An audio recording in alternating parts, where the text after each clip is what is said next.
Al Rey de Reyes y Señor de Señores, que hoy interceda por cada uno de nosotros. Te pedimos, Señor, que cuando Vanessa se levante de acá, seas tú el que hable, el que nos guíe, el que nos acompañe esta noche, para que nos enseñes a enamorarnos cada día más de ese pedacito de pan donde estás tú que eres el Rey de Reyes y Señor de Señores. Que así sea. Amén.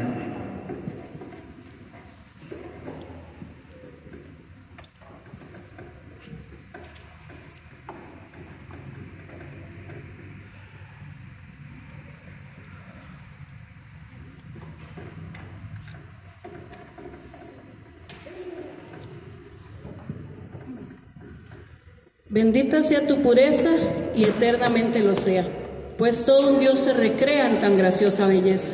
A ti, celestial princesa, Virgen Sagrada María, yo te ofrezco en este día alma, vida y corazón.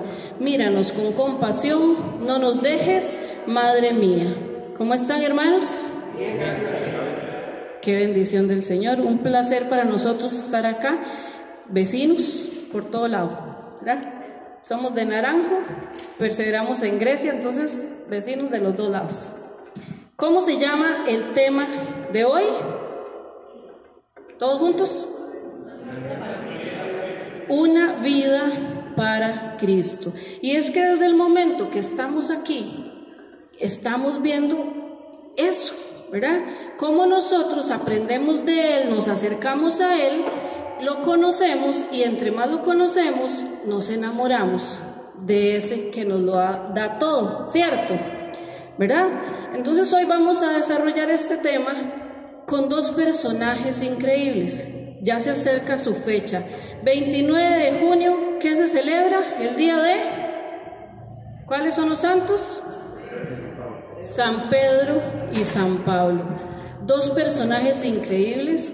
San Pablo, en lo personal, a mí siempre me ha llenado muchísimo, ¿verdad?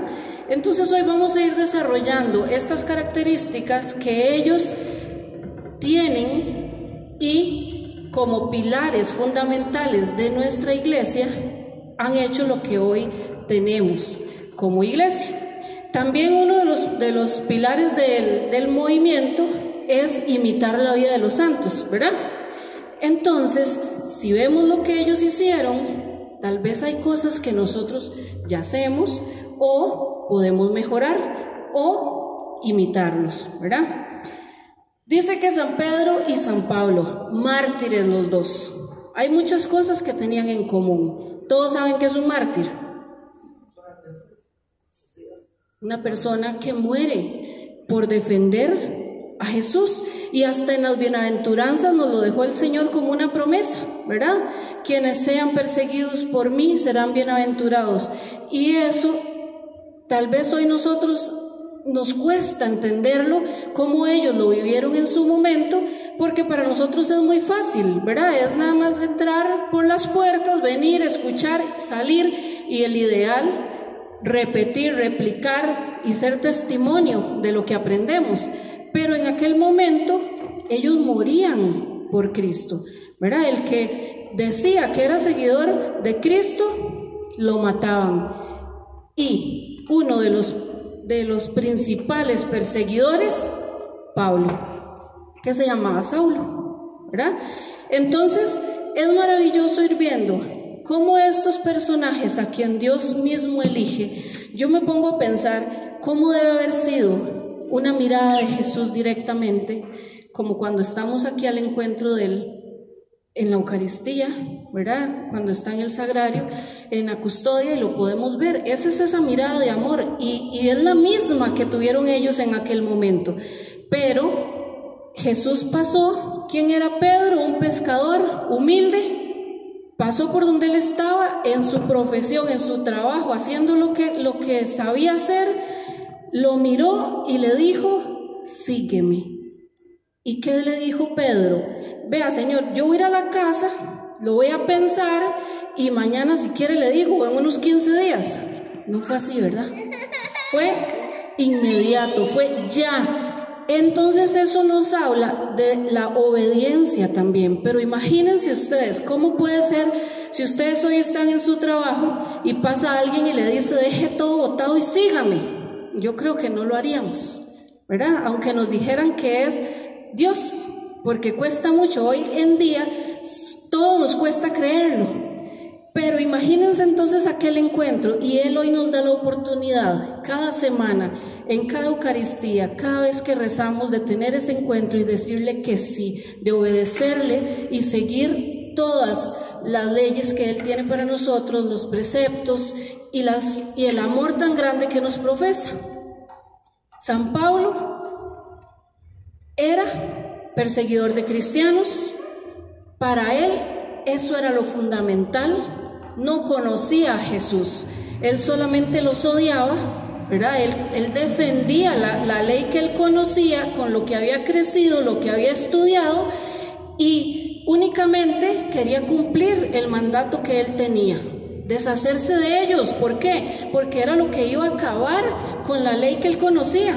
Entonces su misión, matar a cuanto cristiano hubiera. Tanto así que se va para Damasco, pide permiso a sus jefes, les dice, háganme una carta donde me autoricen, yo los voy a ir a perseguir y voy a acabar con ellos. Pues va de camino.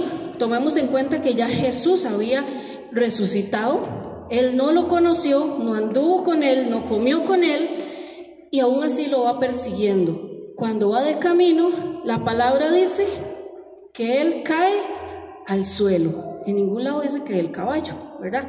Lo asumimos porque era en lo que se manejaban ellos, pero dice que cae al suelo. ¿Cuántos de ustedes y yo hemos tenido un encuentro donde el Señor nos ha tirado al suelo y ha cambiado nuestras vidas? Y si no han tenido la oportunidad, hoy puede ser la oportunidad de que frente a Él ustedes caigan al suelo, rendidos a la palabra del Señor, a los pies de Él, y cambien sus vidas tan radicalmente como lo hizo Pablo. Pues Pablo, en aquel momento llamado Saulo, cae al suelo. Todos lo oían hablando con alguien, pero nadie veía con quién hablaba, solo él lo veía. Y aún así no lo reconoce porque no lo conocía. Y él le dice, Saulo, soy yo, Jesús, ¿por qué me persigues? Y ese encuentro bastó para que Saulo hoy sea el primer seguidor de Cristo, aquel que nos da ejemplo de que llegó a la muerte por él. Pedro no se llamaba Pedro tampoco. ¿Cómo se llamaba? Simón, ¿verdad?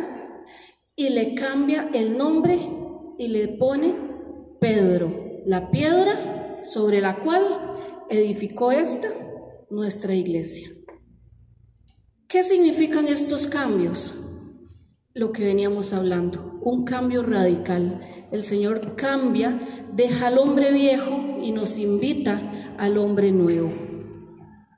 Dice que Pedro y Pablo fueron amigos de Dios. Y si están anotando, tienen la Biblia por ahí, eso lo encuentran en Juan 15:15. ¿Y qué significa ser amigo de Dios? Dice la palabra que el Señor le dice, ya ustedes no son servidores míos, porque un servidor es el que no sabe lo que hace su amo, su jefe, pero un amigo lo conoce todo. Esa es otra invitación. Hoy esta noche está llena de puras invitaciones directo a nuestro corazón. Él hoy nos invita y nos dice que nosotros dejemos de ser servidores y seamos amigos de Él. ¿Para qué? Para que nosotros llevemos primero a nuestra vida, luego a nuestros hogares, a nuestros trabajos, a nuestra comunidad y aquí mismo, señores.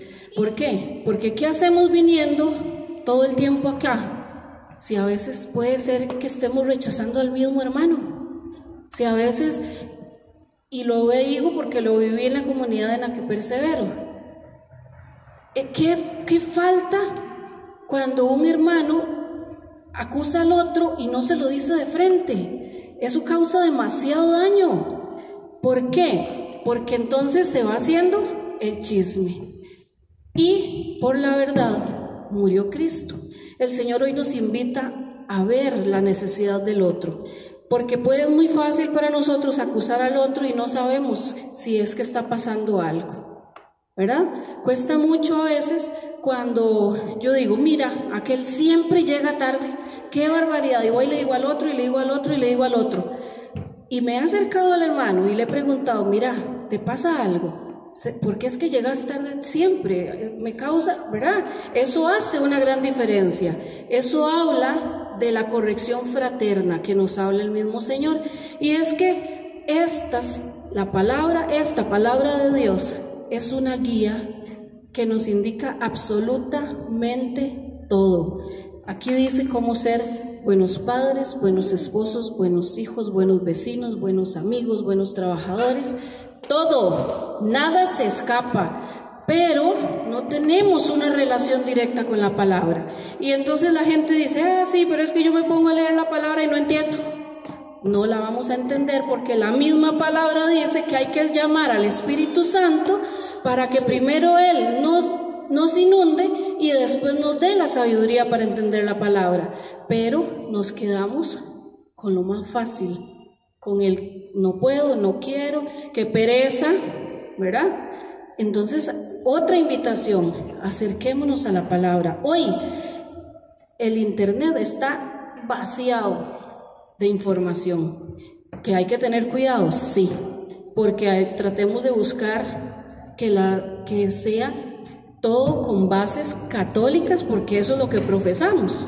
Nuestra iglesia es madre y maestra y nos invita como maestra a formarnos, pero a formarnos de la fuente adecuada. Pero hoy vemos el Facebook y lo primero que salió ahí lo creemos, y lo peor, ¿saben qué es? Lo difundimos y ni siquiera sabemos si es realidad. Eso es muy peligroso, porque lo que nosotros vayamos diciendo por el mundo se lo replicamos a otros y tal vez podemos hacer más daño de lo que podemos ayudar. Vamos a buscar la cita base de hoy.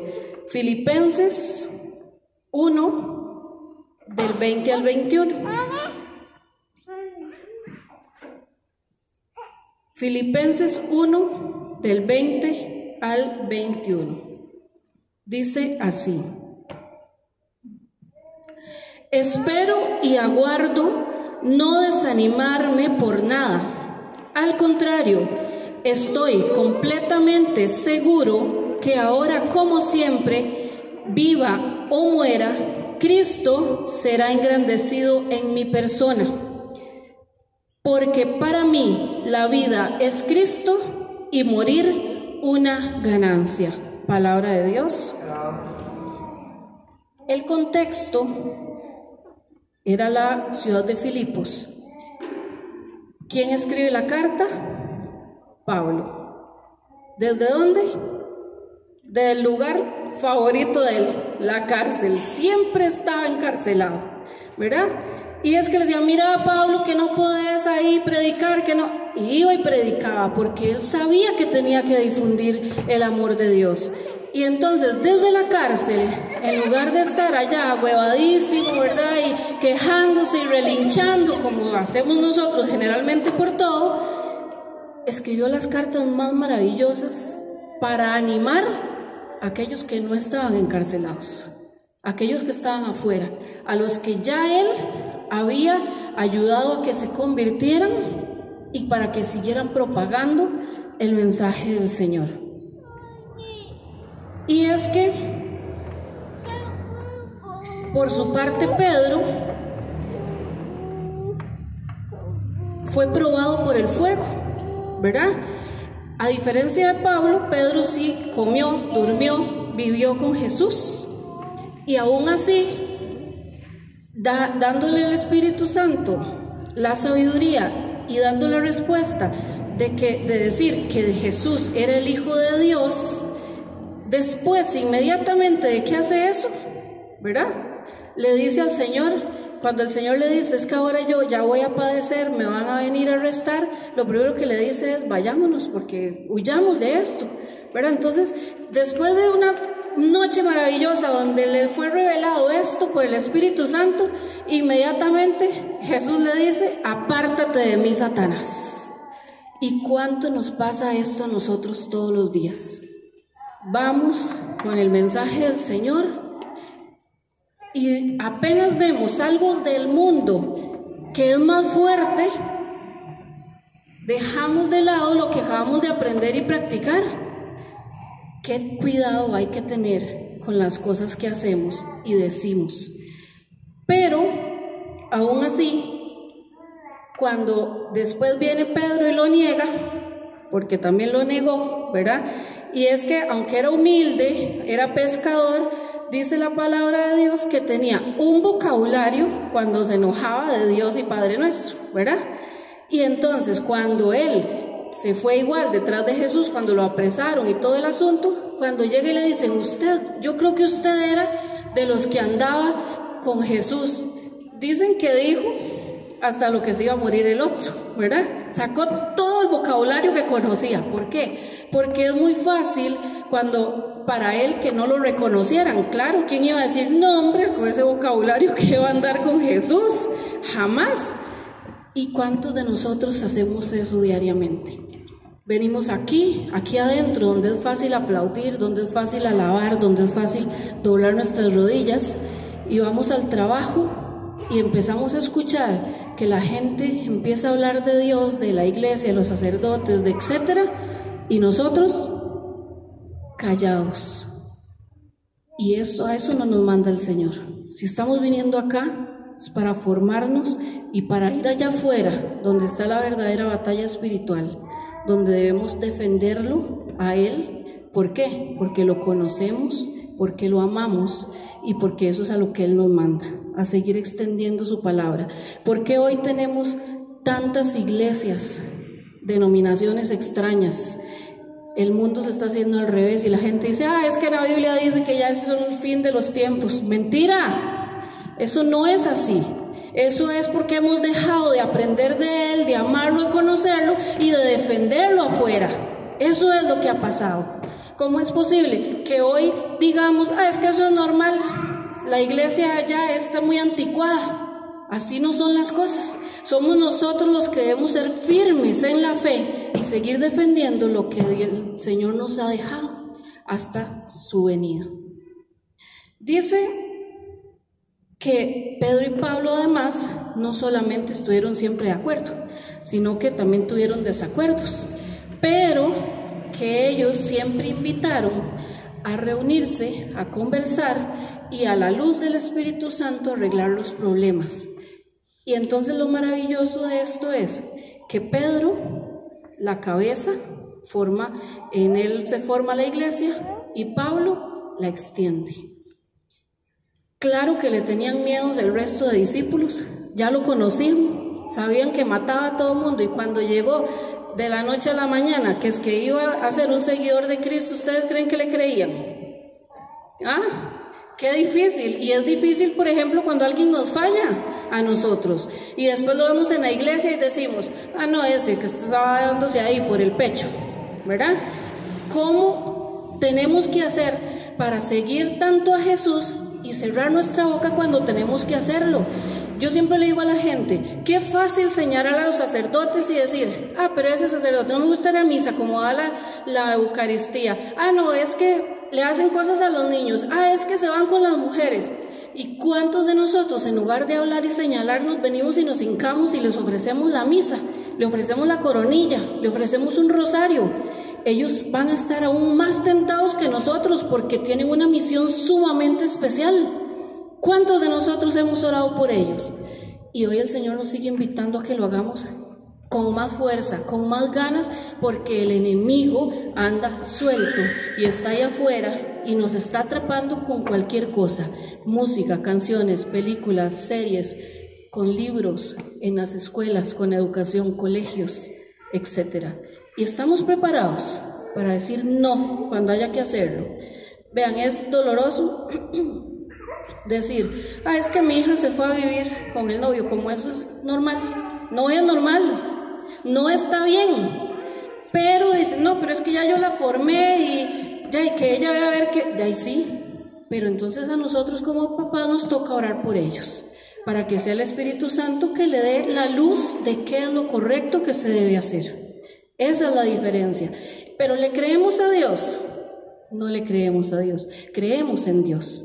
Y es que Él es el único que nos da la fuerza para saber qué es lo que debemos hacer, cómo debemos actuar. Tampoco es que entonces salió embarazada y la echamos a la calle, y váyase y le cierro la puerta, usted aquí no entre porque eso aquí no se... Tampoco. ¿Dónde está el amor de Dios? ¿Verdad? Es a veces cuando los hijos o nosotros fallamos, cuando más necesitamos el abrazo de Jesús. ¿Qué fue lo que le pasó a Pedro, por ejemplo, cuando lo negó? Cuando Pedro niega a Jesús, inmediatamente se da cuenta del gran error que cometió. Y una vez que Jesús resucita, en Juan 21 nos cuenta la historia de que cuando ya se les aparece resucitado a la orilla del mar, estando los mismos elementos que cuando Pedro lo había negado, Jesús se aparece y le dice: Pedro, ¿me amas? Pedro le dice que sí, y él le dice: apacienta mis ovejas. Segunda vez: Pedro, ¿me amas? Pedro le dice que sí, apacienta mis ovejas. Tercera vez: Pedro, ¿me quieres más que a estos? Y Pedro dice que él se entristeció y le dice: Señor, tú lo sabes todo, tú sabes que te amo, apacienta mis ovejas. No le estaba recriminando, lo estaba sanando de las 3 veces que él lo negó. ¿Cuántos de ustedes nos hemos sentido amados por el Señor? Tenemos esa oportunidad en la reconciliación para ir, confesarnos. ¿Cuántas veces nos hemos sentido heridos porque nos ha fallado nuestra pareja, nuestros hijos, un familiar? Y nosotros los hemos abrazado con el amor de Dios. Son personas que también se pueden haber equivocado. Dice que hay 3 aspectos que tenían estos personajes. El primero: sin demora en atender el llamado, que lo podemos encontrar en Lucas 5, del 4 al 11. Sin demora en atender el llamado. Lo que les estaba diciendo antes, Jesús pasa, los llama a ustedes y a mí y les dice: sírvanme, síganme, y es ya. La respuesta es ya. No es para mañana, no es para después. Y esto se da en el movimiento cuando nos dicen: mira, ¿por qué no me ayudas en tal ministerio? Pero decimos: ay, no, porque voy a hablar ahí al frente y agarrar ese micrófono. Jamás, yo nunca en la vida. Yo lo he escuchado en varias comunidades. Mire, que vea que es que finanzas, que no, hombre, yo con la plata, jamás en la vida. Vean, señores, si nosotros nos damos la oportunidad, nos damos cuenta que no es el coordinador el que nos está llamando. Es el Señor a través de aquella persona que nos está dando una oportunidad. Y usted dice: ay, pero ¿cómo se le ocurre? Si es que yo no, con la plata soy malísimo, vea, es que no. Pues el Señor le está dando a usted una oportunidad de crecer y de cambiar aquella mala administración que usted tenía. Eso es lo que brinda el Señor, oportunidades. Pedro era un pescador y aprovechó su profesión para hacerlo pescador de hombres. Entonces Él aprovecha nuestros dones y virtudes para seguir extendiendo su reino. Segundo aspecto: confirmados en el Espíritu Santo. En Hechos 2, del 1 al 4. Ahí está el pasaje de Pentecostés. Muere Jesús, ellos se quedan sin su Señor, sin su Maestro, y por supuesto que los invade el miedo. Tanto así que se escondían, que ojalá nadie los reconociera. Y aún así Pedro pudo mantenerlos siempre unidos, que cuando están reunidos entra el Espíritu Santo con fuerza, abre puertas, ventanas, se posa sobre ellos y los inunda de fuego, de calor, de esperanza, y le da todas las virtudes y los dones que ellos necesitaban para ir afuera a pelear esa batalla. Si no, hoy no tuviéramos la iglesia que tenemos. Y el Espíritu Santo, déjenme darles una noticia. ¿Sabe desde cuándo están ustedes y en mí? ¿Desde cuándo? Desde el bautismo. No tenemos que ver una cosa maravillosa que haga aquí y que vengan todos los noticieros para decir que llegó el Espíritu Santo. Señores, está dentro de nosotros y no se nos nota, porque lo tenemos sentado como un fresco de balines. El Señor nos está invitando una vez más.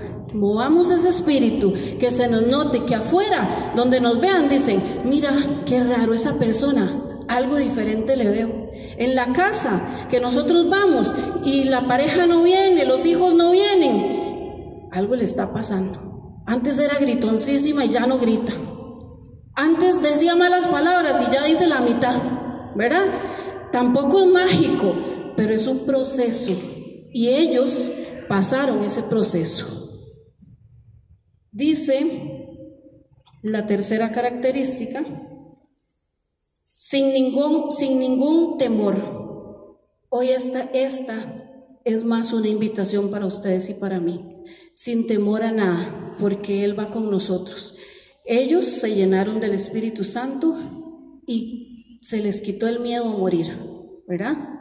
Hoy el Señor nos dice que nosotros lo tenemos y debemos creerle, y a pesar de las dificultades, porque no es que nosotros decimos: ya, creo en el Espíritu Santo y de aquí en adelante no me pasa absolutamente nada. Así no es.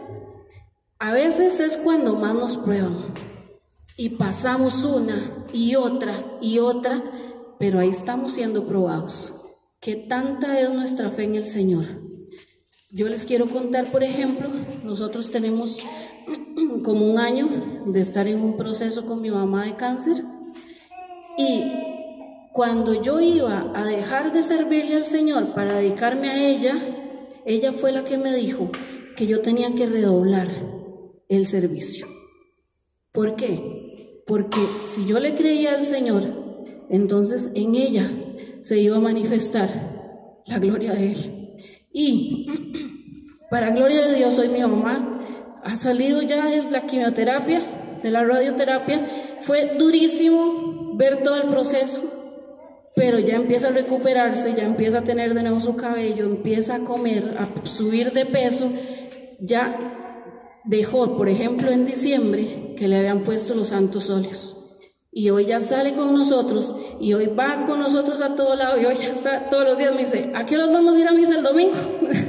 ¿Verdad? Eso es grandioso, maravilloso. ¿Por qué? Porque le dimos un paso de fe, le dijimos al Señor sí, con todo y todo lo que se venía. Pero si no hacemos eso, si no somos nosotros los que andamos demostrando que el Señor está vivo en nosotros, está vivo en nuestras familias, y somos nosotros los únicos que podemos hacer que Él se vea vivo en el resto del planeta, entonces ¿qué estamos haciendo? ¿A qué venimos si no es eso? Para ir terminando, yo siempre al final canto un pedacito de canción, porque la hago oración.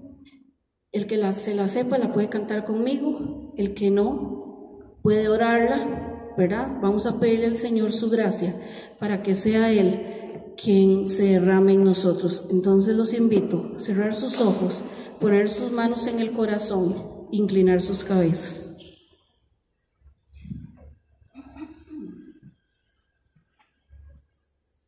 Me resigno simplemente a tus mandatos. El candor de tus palabras me devora. El murmullo cuando dices que me amas. Ya no aguanto más, el alma se me desparrama. Que tu gracia se me adentre en las venas. Que no sepa yo, Jesús, si es sangre o tú que fluye en mí. Que tu gracia se me adentre en las venas. Que no sepa yo, Jesús, si es sangre o tú que fluye en mí. Que así como Pedro y como Pablo hoy, seamos nosotros esos humildes seguidores, que sepamos decirle sí al Señor como lo hizo María, y podamos reflejar su Espíritu Santo en nosotros, en nuestras familias y por todo lugar donde andemos. Gloria al Padre, al Hijo y al Espíritu Santo.